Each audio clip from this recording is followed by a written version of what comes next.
All right, welcome, Feisties. We are back. I feel like I want to apologize for some of our chaos last week, and I promise that this week would be less chaotic.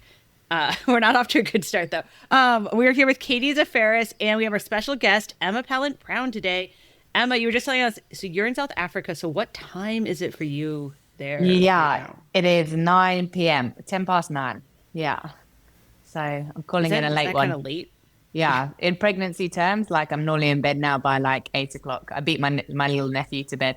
I wanted to say, yeah, how is I mean, we're going to talk more about pregnancy and training, but what have you been up to? How are things going with the pregnancy? Yeah, good. Thanks. I'm on week 26. I started off by counting in months and I realized that's way too slow. So now I'm on week Right. 26 and yeah, it's been good. Like first trimester, I think I would have had a different answer, but this second one, yeah, found my energy. Still having naps. I was never a napper before, but my sleep is like your. I think I'm pre-cramming before the arrival. Yeah, I had that first trimester too, where like I didn't get off the couch for 4 weeks or something like that. Yeah, Yeah. not Yeah. fun. And it's amazing, like the difference. And I was saying as well, like Joburg, where we live, is at altitude. And I don't know if there's been any research or any studies into this, but Hmm. when I dropped down to sea level, like went to Durban, went to Cape Town, went to London, like I was super sick in Joburg, and then sea level, like just suddenly went away. Like I wasn't throwing up, and then yeah, I'm not sure if Huh. that's a thing, but that was yeah. If I could do it all again, I'd say stick at sea level. Huh. How high is Johannesburg? Same as Boulder, just under kind of 1,800, I think, 1,700 or something. So yeah, Meters. yeah, meters, yeah, yeah. And are you still training too, or are you taking like chill? Because I feel like if you're like, yeah, just altitude in general is just taxing, you know? Helpful. Yeah, yeah. And I feel like I kind of yeah, to begin with, I was like, I'm gonna train for as long as possible. And then now I feel like I'm exercising. Like I stopped looking at like my speeds because especially like running for some reason for me, running is the most comfortable thing. Like being Huh. he sits quite low. So on the bike, like I'm really super upright and riding indoors already. And yeah, just the running, just I think he loves it. Like I get little flutters and I can just keep going like at a nice keep level heart rate. So yeah, I kind of just look at my time and my heart rate, and yeah, I've forgotten all about any kind of speed. I think I'm definitely getting slower and slower. But yeah, just exercising every single day and keeping like a base fitness and loads of strength work. Like I joined a Pilates club and doing a little bit of high rocks just to keep my husband Oh, kind of really? company there. Yeah, which I love. It's just a lot more standard social training. I definitely wanted to talk all things pregnancy, but I felt like we should start by I've been asking everybody what is your favorite race result so far this season? Like favorite race to watch, best one Oh, you're I thinking. think Or have you not been watching? it is hard, hey? Like the FOMO is real. And I was supporting the team in Durban 70.3 this weekend, but there was a race that I was super keen for to see Kat and Laura. I just kind of thought it might be like a repeat bit of a pre-Kona kind of, yeah, post-Nice kind of battle. And yeah, so I had that kind of updates on my phone. And I don't think anyone watching the live thing was disappointed. I think it was a pretty epic battle, and yeah, you just look at the record that came out of that. Yeah, I think that's got to be one of the highlights up there. Yeah, it was crazy because like Kat broke the Ironman brand world record. Just like she only had it for 5 weeks. She broke it five Yeah. weeks ago, and then they both broke it again. And then even Solveig in third broke like the old Also was under. record. Yeah, and it's crazy and it's Crazy. mad. And I don't know if it's because maybe now like everyone's being the level is just rising so quickly that everyone's being pushed more into kind of choosing between the two. I'm Hmm. not sure if that's kind of and I really like being specific either. I'm going for T100 or I'm going for Ironman, like having a priority there. But yeah, these results, like I think, yeah, women's sport is definitely being elevated, and the closer these battles are, they just squeeze every little thing out of you. and the times get quicker, I guess. Yeah, because Laura she was the first one. Sorry, we are talking. I feel like Katie. We are talking about Ironman Hamburg. No, I followed that, but I do appreciate the nod. I got it this time. Following. And Laura Phillip was the first woman to run under 2:40 in an Ironman marathon, right? And then Kat was only like 40 seconds off. That is fast. Yeah, mental. Yeah, and it's not like it was a tactical bike and they biked slow, they swam slow. Like it was across the board, like, yeah, fast racing.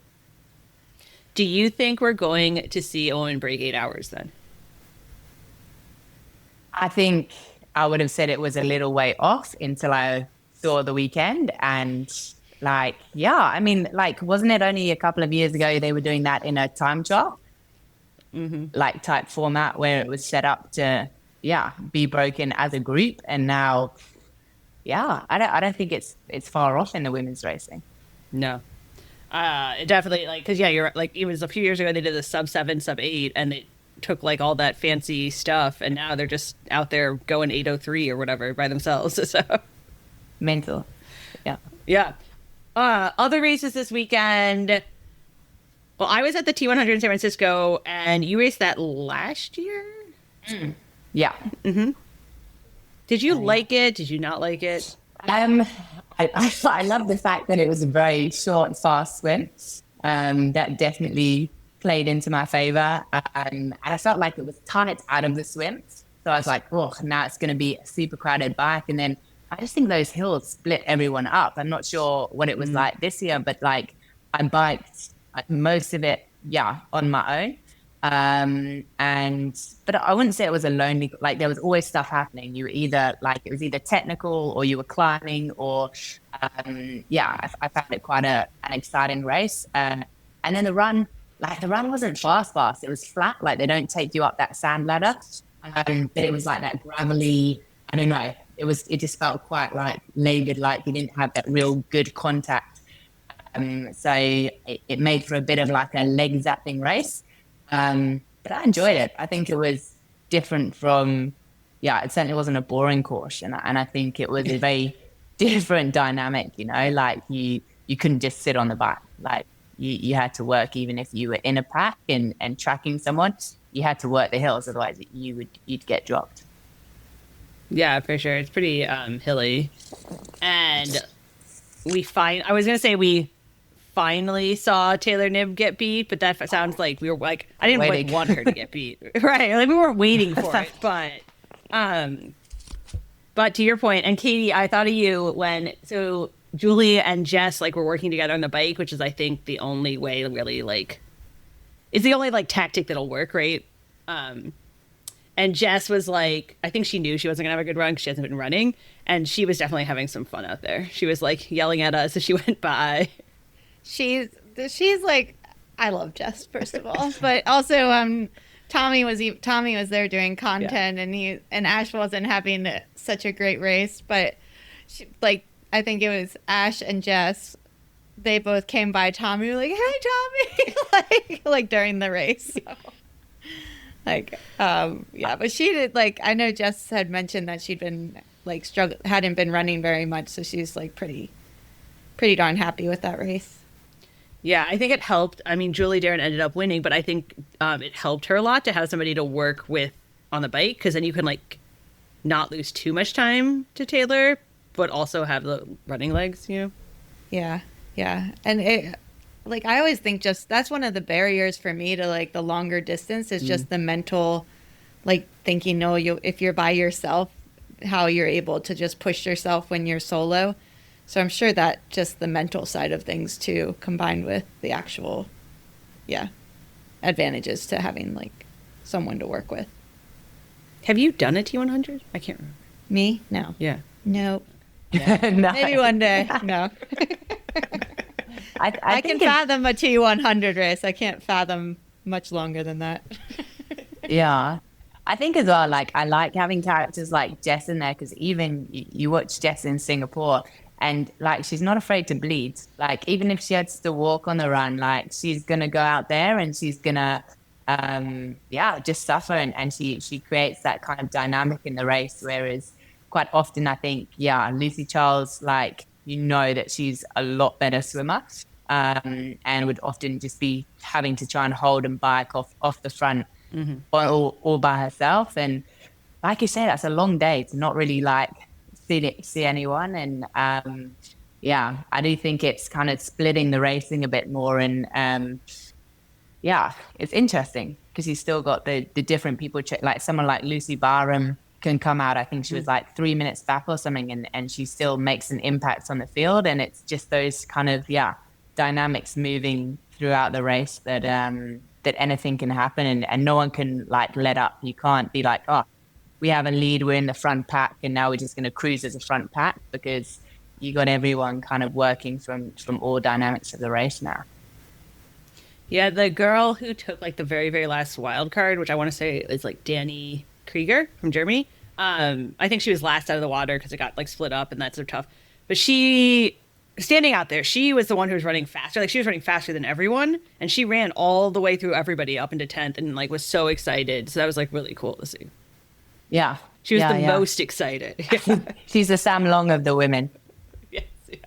Yeah. No, that's super cool. And then, of course, the other race this weekend was the WTCS.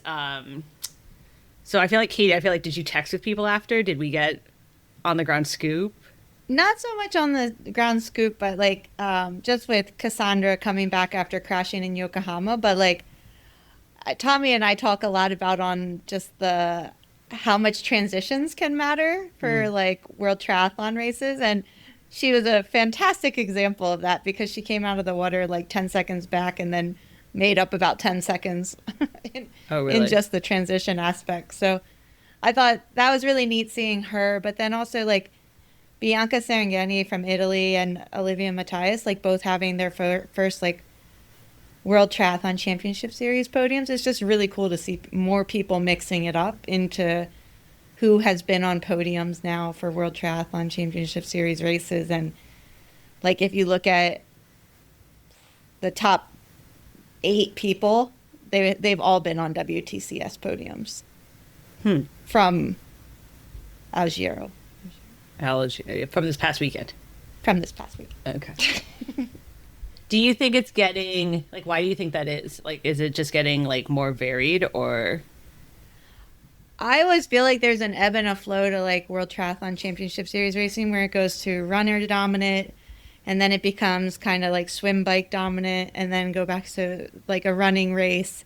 And now I feel like you're shifting back into, like, kind of like both types of athletes can win, whereas this one was a breakaway with the athletes who ended up in like the top 5 or so, but then Yokohama was running, so you're seeing both types of situations happen, and I think that allows more athletes to see success rather than just like certain athletes just dominate every single race, which I like. I prefer it to like get mixed up. And I mean, Yokohama was really different course conditions than this race, because in the rain, people tend to be more conservative. Sure. Do you train, because like you have a bunch of, like up and coming type of, ideally draft legal, I think, like, do you train them to be ready for different, if it's going to be a running race, if it's going to be a bike race? My goal is to have everyone be super well-rounded and be able to like rise to whatever they're given on race day. And like, for sure, just like if it's raining outside, like go, like you're riding out in the rain, like you can't just ride on the trainer, because then you're not going to increase the skills. There's like that balance between risk reward for training. But for our types of racing, you just have to be able to be good in every condition. And for sure, like, I think that's why having a group that has good swimmers, good runners, good cyclists, so that everybody kind of knows what level they need to be at, helps in a group, because it's hard to find just solid swim, bike, run triathletes. But if you can have some of the best even single sport, then that's going to lift up like triathletes in general and make it just like a more well-rounded group. So I guess that's where like the focus is. I mean, you have like a group too, right? That you guys coach, train? Yeah, just age group athletes. But yeah, we have a little pack here in South Africa, which is cool. And then just do some individual online coaching, which is also fun. I think, especially like when I'm doing a little bit less training now, it just, I don't know, it keeps you busy, it keeps you productive as well. Like if you're not pushing one area of your life, it's really hard to sometimes back off. And if you can think, okay, I'm going to try and excel, like really push these guys up and be really invested in another area, I think it also lets you look after your body a bit better. I kind of definitely need that day-to-day goal and focus on something. Do you make them ride in the rain? I encourage it. Yeah, I wouldn't say I'm forceful, but I definitely explain the benefits of being adaptable to all conditions. All right. We're going to take a quick break to hear from our sponsors, but when we come back, we're going to talk all things pregnancy training, and Katie's going to share her wisdom. Yes. Oh, yes. Orca has been a longtime partner of Feisty Triathlon, and we've been excited to see them over the years constantly innovating to create the best wetsuits on the market. In 2022, they came out with 6 iconic wetsuits designed to enhance every swimmer's form. And now, in 2025, they've launched a second generation of those suits with advances in flexibility and freedom of movement to improve your feel for the water and reduce fatigue. Now, the Orca wetsuits are divided into 2 categories, and in each category, there are 3 suits with different characteristics and buoyancy levels. So whether you're looking for maximum buoyancy or maximum shoulder mobility or a mix of the two, Orca has a suit for you. Get ready for race season with an Orca wetsuit and use the code FEISTY15 for 15% off at orca.com. That's FEISTY15 for 15% off at orca.com. Hey Feisties, Sarah Gross here. We are so excited to be back with you here on our new, shiny, Feisty Triathlon podcast. Thank you for listening. I am so glad you're here. I want to tell you about one of the Feisty team's favorite recovery products, Prevenex's Neurify Plus. I use the chocolate flavor myself every day to support my strength training. At Feisty, we only support brands that our team uses and products that deliver results we have seen for ourselves.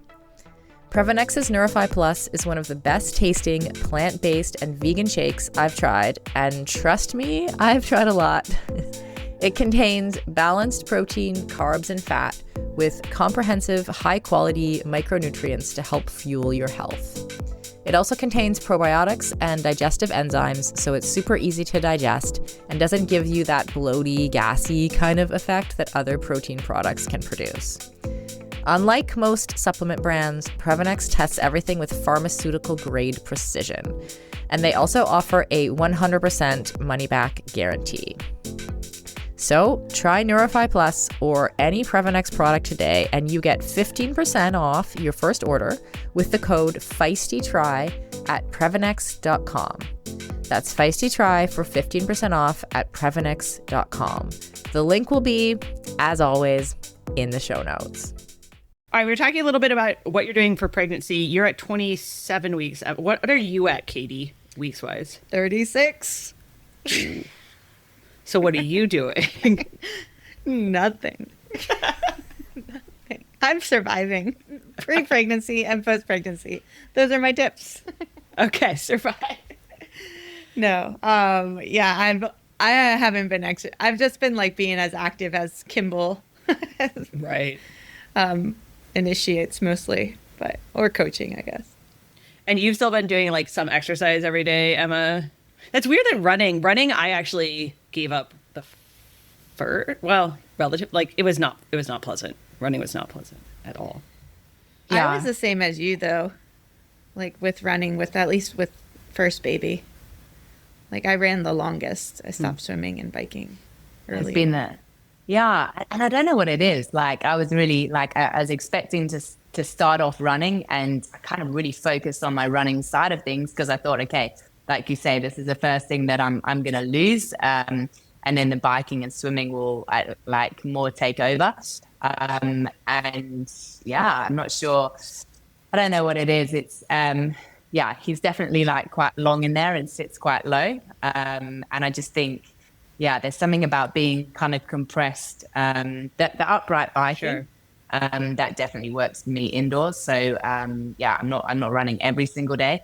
Because as well, as you get heavier and your body's, that was kind of one of the reasons for really upping the weight training, because your body, suddenly your ligaments are a little bit more lax and you're carrying more weight, and you get niggles in places like you've never even felt before. So I kind of had to be careful that I wasn't running every single day, and kind of supplementing the good strength training and biking and loads of elliptical. I love the elliptical.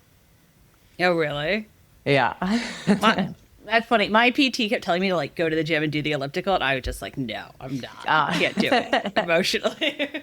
I just find it that your heart, I guess, because it's not that impact, like you have the weight bearing side of things. So you feel like, okay, my joints and my bones are still like keeping strong. And I can replicate. I find with run sessions, it's really hard to replicate any kind of sessions, because then I get near kind of my ceiling kind of heart rate, which is like where I want to be around. Whereas on the elliptical, I can do like 1 minute on, 1 minute off, and not hit too, like my heart rate doesn't go wild, but I feel like, okay, I'm pumping and I can keep hydrated all the way through. So it's been pretty handy. Yeah, I can see that. Do you coach yourself through your pregnancy?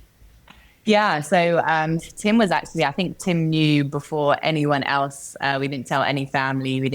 We wanted to make sure everything was fine first. And he's like super, he coaches me online, but like super can see when something's wrong or something's going on. And I think he was like, are you okay? Like your heart rate and I had like a plan for the week, and I was so sick, and I was like, I'm gonna have to cram everything that he's given me. Like I stopped throwing up at 3 p.m. and now I'm gonna have to cram it all into the afternoon. And my husband was like, you gotta tell him, you just gotta be honest. And I was like, Tim, I don't think I can be on a program. And the minute I stopped being on a program, it just felt like, you can actually do because your body's smart, right? It tells you what you can and can't do. And I'd kind of, really listened, especially in that first bit, and literally just did what I felt each day. And then, I've kind of replicated that into, I'll write a plan for myself, like the week coming up, and pretty much the second trimester I've stuck to it. But the first one I was just forever moving things around and changing goalposts. I wonder if athletes know. I mean, I'm sure there's no way to like study this, but I'm curious if athletes know sooner that they're like pregnant. Because I remember actually a year ago, like this weekend, I did this race and I was like, fuck, something is wrong. You know what I mean? Like I was getting passed by a girl who was like selfieing as she was running. You know, like I was like, that's not like the pace I normally, right? But it was 2 more weeks before I popped a positive pregnancy test. So but I thought I had long COVID. I thought I was like, it's crazy. Yeah, I was going to say the same. Like I at Christmas time, I was like, I look at someone like Holly Lawrence, who raced at I can't remember. Like she had a great race, right? She almost like 8 weeks she podiumed. Or something, right? Yeah. So, and I've heard all this like people time the worlds and stuff when they're like early pregnancy. So I had this big idea that I'm going to know, like if I'm pregnant, I'm going to know because I'm going to feel invincible. Like that first, like before I knew I was pregnant, that first, like I couldn't get out of bed. And I was like, same thing. I was like, I'm seriously ill here. And now I look back and I'm like, how did people race in the first trimester that well, like that early? Like, I don't know how you felt, Katie, but that wasn't me. I wasn't trying to do anything. So it was, I couldn't even have a comparison. But I do wonder the same thing. I never felt like, I'm like, oh, people must feel like superheroes sometime within that first little bit of pregnancy. But I never felt that. No, definitely not. I was like, today I will get off the couch. And that's a win. And that was a win. Yeah. Whew. Yeah. So it's interesting. And I know everybody's like, oh, everyone's different, but I do feel like, sure, everyone's different, but I feel like we just don't have enough research on it. I feel like we would know some of these, like we would know more if we had studied it more.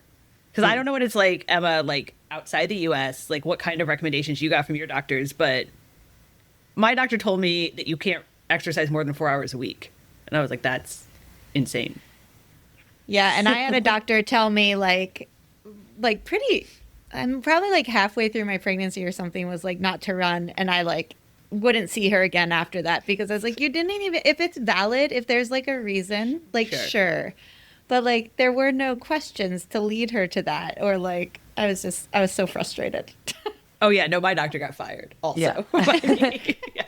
I think, I was super lucky. I got recommended. There's one of the top female marathon runners. She competed at the Olympics, and she had this gynae that popped her out two very healthy sons, and she was like, "This is your lady." And here it's like private healthcare, so you can have as many like scans as you need, and she's like, literally, we just scan you regularly, scan you at least once a month, and all the time that he's in her chart of growing and he's healthy, and there's no stunting growth and he's within that kind of range, then guidelines on the heart rate, and other than that, like eat well, drink well, don't overheat, she's like, you're an athlete, listen to your body, and it's been, I don't know, that made me feel relaxed, and I've kind of stuck to those parameters. If I get up kind of near 75% of heart rate, and I don't do it by speed because my speed's like forever going down as I get heavier, but I've just done it by heart rate and time, and keeping on top of fluids and nutrition.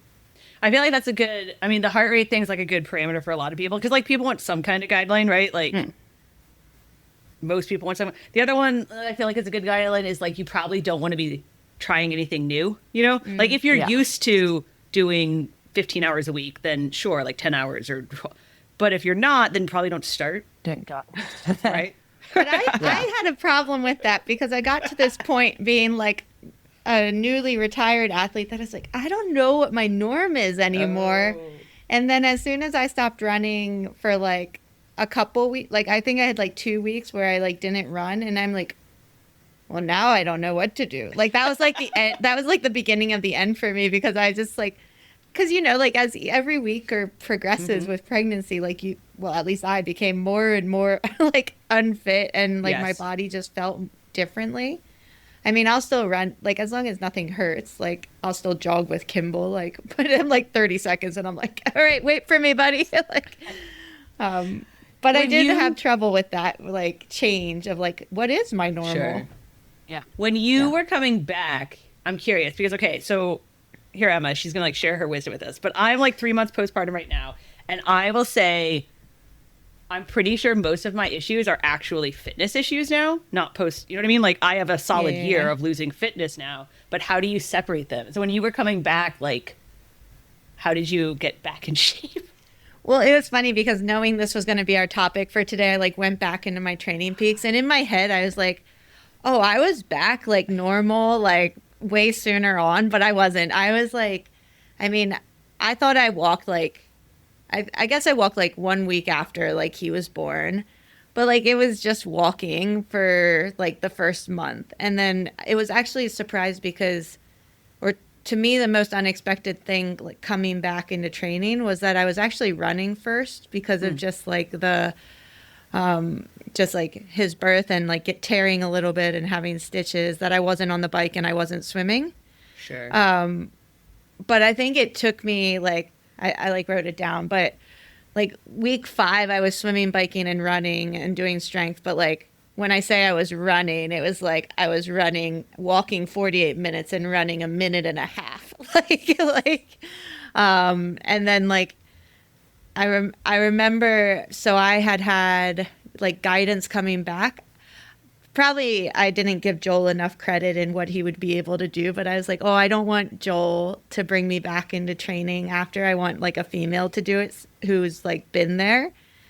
And so I worked with a female exercise physiologist, and she was super helpful, but we got to the point like where I'm like, okay, well, I'm doing just as hard of things as I would with Joel right now. Like, and possibly he would be easier than than like what my training is. So like in October, Kimball was born July 7th, and by October I was back with Joel, with his coaching, but still like, That's like 4 months. yeah, but it was still like 10 to 13 hours through like December, and like not even my normal like like I would say like my first 25-hour week was in March, and that was like my standard of like training. But I think that was like we were so conservative, and I feel like that helped so much in like being like, I actually thought that was one of the easier parts of coming back after. Oh, really? And so like I'd agree that like if everything's going well, and obviously, yeah, that's very specific to each person, but at some point it's just like the amount of fitness you've lost, which I'm already thinking about that now. I'm like, Oh, it's no. rough. Well, now that you're retired and you're not in like Olympic shape anymore, I can tell you it doesn't come back, and it's rough because like right, I had a really terrible first trimester and I didn't get off the couch for like 6 weeks. That's like to go from training for an Ironman to like no, like that loss of fitness then never came back the rest of the pregnancy. Like I just like eventually I started doing stuff again, but I never regained that. And then I had a C-section, so I had another 3 or 4 weeks of like nothing, like no. So then you have so my TSS was like 9 or CTL, whatever, and training peaks, you know, that's, so now it's all the way up to 21, and that's taken 3 months, right? Like I don't think I've ever been this out of shape. But Holy I shit. feel like, do you feel antsy? Like do you just want to feel back to normal? Yeah. Like, yeah, that's what. And I'm tired of people telling me not to compare. It's not like a judgment thing. I like just want to be able to fucking run. yeah. You know what I mean? Like that's Yeah. really annoying. It'd be nice to run. Yeah. Well, that's the whole reason I want to have our baby. Like now, I'm like, I just want to feel normal again.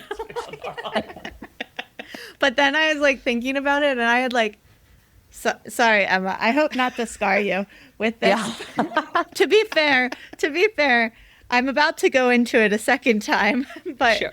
so it might be completely different. But like within the first month, I had like mastitis, constipation, hemorrhoids, Sure. and like I can remember just like being on like the shower floor, just feeling like the most like animalistic that I'd ever felt in my life.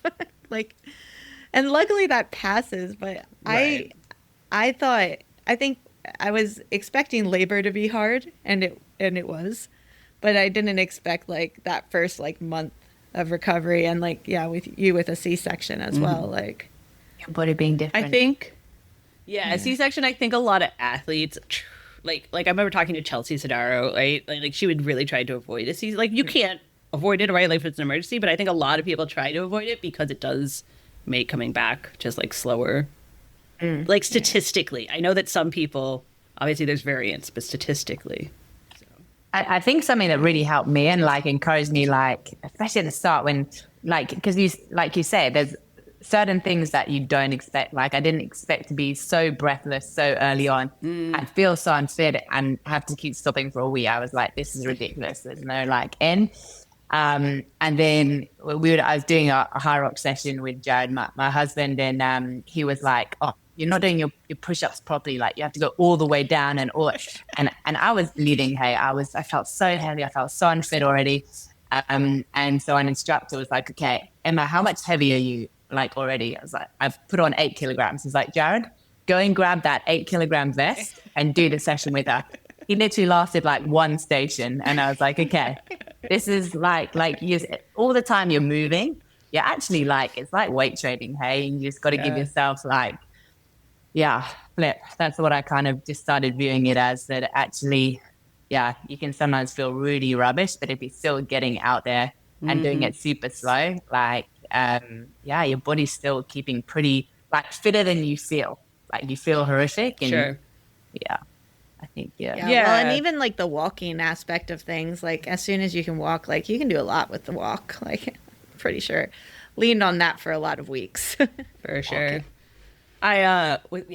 When does a walk become a hike? That's my current philosophical question. I always took it to mean a hike had to be in like terrain. Oh, yeah. Okay. I don't know. right. But yeah, I mean, I was talking to Holly, like I was at the San Francisco race, and this was Holly Lawrence's first race back, is postpartum. great. So yeah, and she did great. I was talking to her, and she said like running actually, even though she had a stress fracture early and it had like not run for a really long time, it actually came back really fast. So if you have years of training, right? Like it'll come back. Yeah. As long as you Yeah. go back to it. Yes. Right. Aggressively. I kind of feel as well like you're more busy, hey? Like when you have a kid, there's so much to do that the running is the time efficient one. Like you can Sure. the fitness like you get more for your, I don't know, setting like a small park run goal or something earlier on is a bit more achievable than getting back to your Ironman bike so far. It was Oh, for also sure. the easiest one for me. Like my mom stayed and supported us for like a few weeks, and like going to the trail with her, having Kimball at the time. Like it was like a nice little outing too, in the sense that when I would go out on the bike, I just like initially I just like worry the whole time about like really? leaving him or like having to like breastfeed at certain like. Whereas I agree, the run just felt.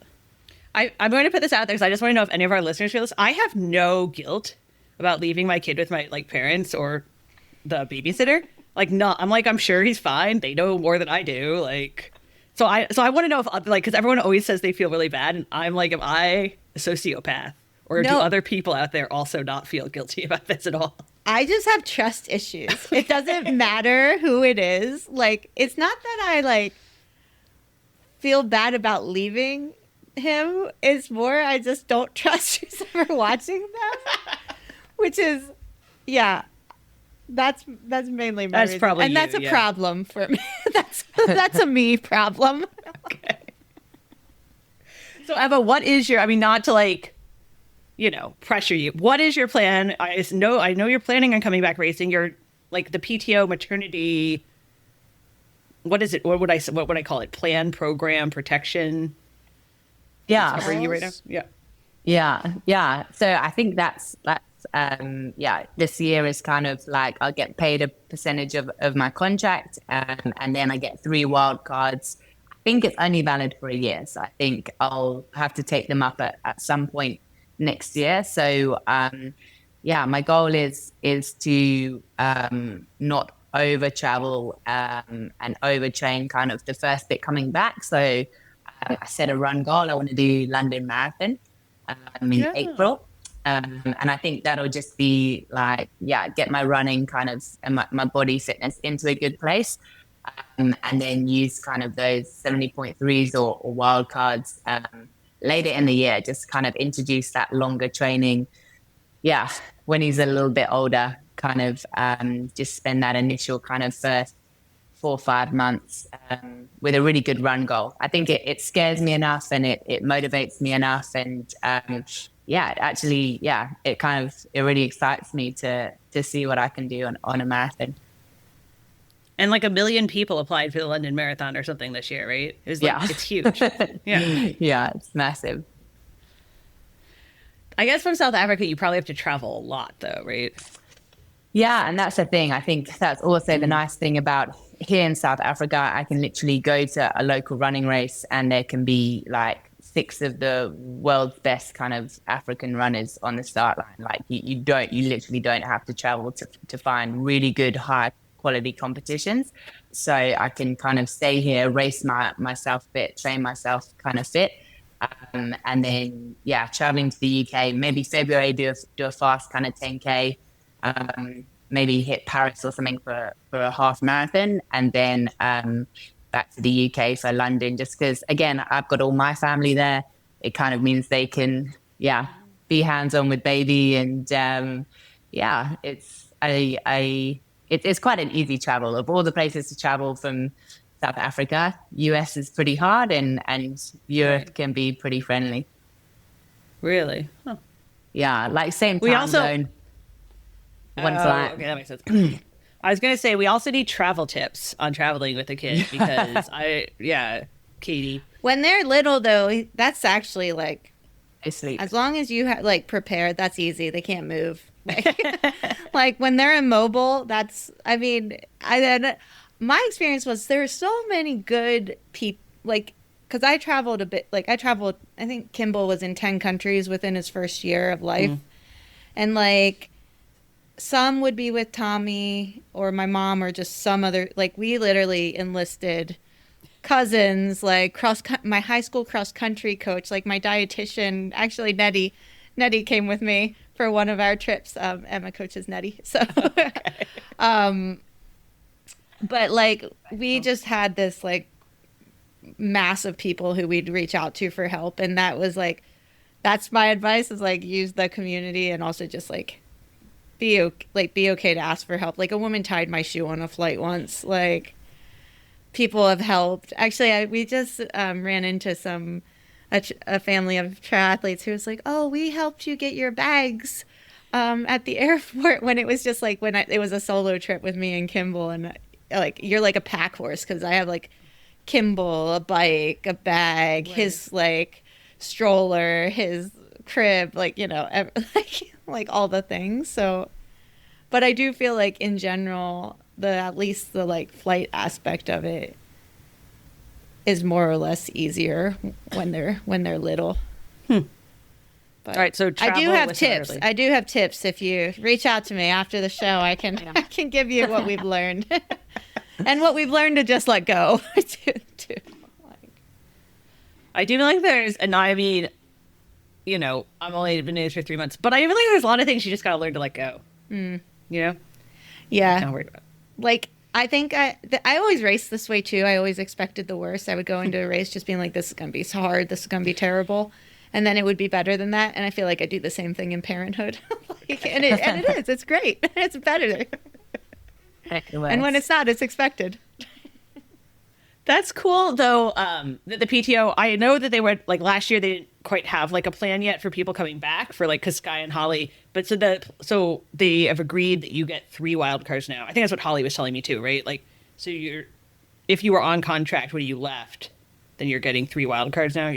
Yeah. That's how I understand it. That you have, you freeze your year this year if you don't race, and then because I think 3 is enough to get your points, like to have, right, if you do well enough, like to keep coming back. So yeah, it just means you're not starting from the bottom again, which I guess would mean a lot more racing, a lot more travel. You can kind of pick and choose more and be really ready. I think they don't want people just to like fly into a race, like feel okay, now I'm ready to race a big one. Because World tried to institute a similar thing, right, Katie? But it actually came like after you. Yeah, I just missed it, which it would have frozen my ranking at like the time of, I think, getting pregnant, or like as soon as I like, which is like a very philosophical question, but right, sure. right. But it would have made a huge difference, because that was the hardest part of coming back, was just starting at literally ground zero and racing like so like the fact that PTO has done their way of doing it is really good. And World Triathlon also did. I just missed out. Damn. All right, I was gonna ask you guys, why do you, I mean, we're like citing all these examples, right? We're like, oh, Holly and Sky and Katie and like Gwen, and right, like there's and that didn't used to be the case. Why do you think there's just so many more women doing this now, coming back? I feel like the more women see women doing it, because I don't necessarily think it's gotten that much easier. Like, there's things in place for sure, but it's still really hard to just balance like racing at the highest level and having a kid and family and travel. But I think just seeing that people are finding ways, like, and that was really cool for me, like coming back. Well, like having, like I talked to Nicola like about having a baby and like being racing, especially for World Triathlon, I think, because as Americans racing World Triathlon, every single race you do is mostly far away. So it's just like a bigger commitment to being on the road with your family. So, and also as being an American, you have to race a lot to stay within the top for Americans. But I feel like just having other people say like, oh, this is how I did it, and this is what worked for me, and seeing other people have success, like that helped. And then like racing with like Vicky and then like Gwen and Jess, like especially for World Triathlon, I'm like, wow, like it's pretty cool. And Alice, like I always felt so much pride when I'd like finish close to another mom. Like I'm like, yeah. And I think there's always that person that you really like, you relate to, like that you, for me, I always remember it was Radka. I think up till Radka Carterfell, yeah, I always thought I'm going to be a super old mom because I definitely want a family, but I want to have me time and I want to do everything that I feel like I can achieve before I let it all go. And then I remember Radka having like, I raced Radka so much, like we went so many of the same races. And I remember after like post baby, I was like, oh, like Radka's on the start list. But I mean, yeah, she's a mum now, like she's more chilled.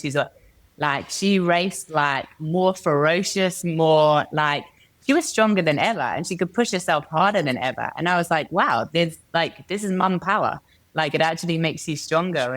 And yeah, for me, that was like I was like, I'm going to have a kid and I'm going to race out. Like it's not the end of racing. So I think, yeah, it's those people that are also, you can really like see and relate to and helps if you can talk to them too. And like, I never expected to come back to racing after starting a family. I always thought, oh, that's not for me. But similar to what Emma was saying, like, I was like, well, wait, like, why am I not doing this? And it was literally just because no one else really was. But I didn't know if it wasn't going to work for me. So when I came back, it was always with the out of like, well, if I don't like this, then like, I'll just be done. Sure. But it was probably one of the hardest years I've ever had for racing and training, but it was also so cool to have Kimball be a part of like the community that had shaped like a decade of my life basically. And that was like really special, and actually something now with like our like incoming like baby girl that I'm like kind of sad that she won't get that same experience just because she'll get the coaching side of it, but it was really pretty cool to just have him along and now he's like doing transitions in our driveway and he turns 3 in like in a month.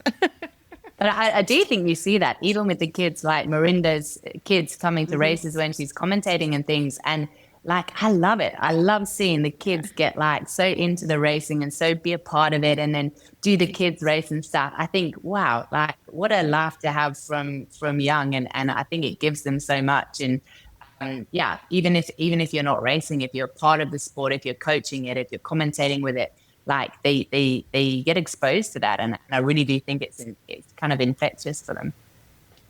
What if your kid ends up not wanting to have anything to do with triathlon? You're like, oh man. Be happy. I think there's a million sports out there. Do something. Just move your body and be happy. And yeah, there's something for everyone, I'm sure. Well, like watching our athletes do like crit practice in the parking lot, and I'm not their mom, and I'm like, like terror. Like I think I would actually prefer Kimball maybe not do it, but there is like Tommy will have him like practicing these things in our driveway. Like he doesn't need to do this yet. So awesome. Cool. I was gonna say, well, now, do you feel like fully prepared, Emma? Do you have any other questions? Yeah, I don't think I need to go to the mums group. I'm sorted. Yeah, thanks, guys. Thanks for saving me a lot of time. And if you just need like a support network after or before, we can share experience. I will definitely take you up on that. Yeah. Well, thanks for catching up with us, and I'm excited to see what you do like the rest of this year, next year. I think it'll be fun. Thanks. Yeah, I'm super excited. Enjoy it. Thanks for having me. Yeah, thanks. I'm looking forward to the constipation and okay. Well, you get through those bits. There's a lot of good ones. I do feel like I came off very negative in this side. It's all worth it.